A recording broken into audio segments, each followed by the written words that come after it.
खबरदार रहने के लिए चैनल को सब्सक्राइब करें और प्रेस करें बेल आइकन।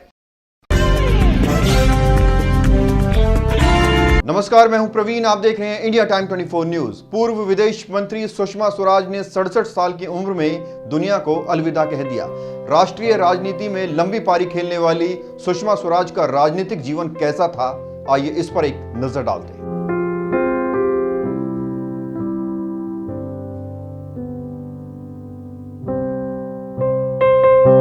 70 के दशक में सुषमा स्वराज अखिल भारतीय विद्यार्थी परिषद से जुड़ी। उनके पति स्वराज कौशल सोशलिस्ट नेता जॉर्ज फर्नांडिस के करीबी थे और इसीलिए 1975 में सुषमा स्वराज जॉर्ज फर्नांडिस की टीम में शामिल हो गई। आपातकाल की समाप्ति के बाद वह जनता पार्टी की सदस्य बन गई। 1977 में उन्होंने अंबाला छावनी विधानसभा क्षेत्र से हरियाणा विधानसभा के लिए विधायक का चुनाव जीता और चौधरी देवीलाल की सरकार में 1977 से लेकर 79 के बीच राज्य श्री श्रम मंत्री रहकर 25 साल की उम्र में कैबिनेट मंत्री बनने का रिकॉर्ड बनाया। 1979 में तब 27 वर्ष की स्वराज हरियाणा राज्य में जनता पार्टी की राज्य अध्यक्ष बनी और 80 के दशक में भारतीय जनता पार्टी के गठन पर सुषमा स्वराज उसमें शामिल हो गई। उसके बाद 1987 से 1990 तक वह पुनः अंबाला छावनी की विधायक रही।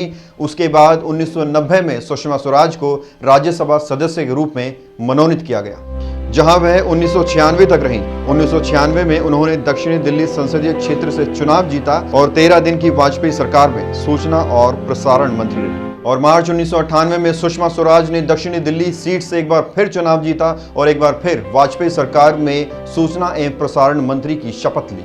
19 मार्च 1998 से 12 अक्टूबर 1998 तक वह इस पद पर रही।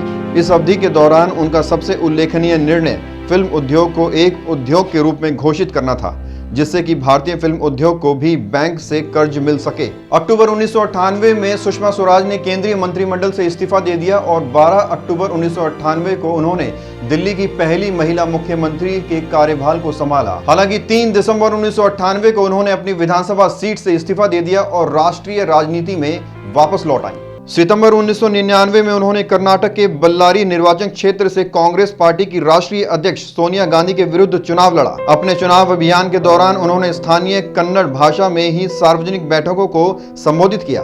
हालांकि वह 7% के मार्जिन से चुनाव हार गई। अप्रैल 2000 में वह उत्तर प्रदेश के राज्यसभा सदस्य के रूप में संसद में वापस लौट आई। 9 नवंबर 2000 को उत्तर प्रदेश के विभाजन पर उन्हें उत्तराखंड में स्थानांतरित कर दिया गया। सुषमा स्वराज को एक बार फिर से मंत्रिमंडल में सूचना एवं प्रसारण मंत्री के तौर पर चुना गया, जिस पद पर वे सितंबर 2000 से 2003 तक रही और उसके बाद उन्हें संसदीय सदस्य चुना गया। 2003 में उन्हें स्वास्थ्य, परिवार कल्याण और संसदीय मामलों में मंत्री बनाया गया। अप्रैल 2006 में स्वराज को मध्य प्रदेश राज्य से राज्यसभा में तीसरे कार्यकाल के लिए फिर से निर्वाचित किया गया। इसके बाद 2009 में उन्होंने मध्य प्रदेश के विदिशा लोकसभा निर्वाचन क्षेत्र से 4 लाख से अधिक मतों से जीत हासिल की। 21 दिसंबर 2009 को लाल कृष्ण आडवाणी की जगह 15वीं लोकसभा में सुषमा स्वराज विपक्ष की नेता बनी और मई 2014 में भाजपा की विजय तक वह इसी पद पर आसीन रही।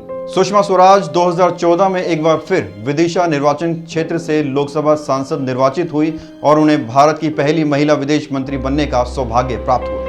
भाजपा में राष्ट्रीय मंत्री बनने वाली पहली महिला सुषमा के नाम पर कई रिकॉर्ड दर्ज हैं। वे भाजपा की राष्ट्रीय प्रवक्ता बनने वाली पहली महिला थी। वे कैबिनेट मंत्री बनने वाली भी भाजपा की पहली महिला थी। वे दिल्ली की पहली महिला मुख्यमंत्री भी रहीं और भारत की संसद में सर्वश्रेष्ठ सांसद का पुरस्कार पाने वाली पहली महिला थी। तो ये था सुषमा स्वराज का पूरा राजनीतिक सफर। मुझे दीजिए इजाजत, आपसे फिर मुलाकात होगी कुछ नई खबरों के साथ। आप देखते रहिए इंडिया टाइम 24 न्यूज। नमस्कार।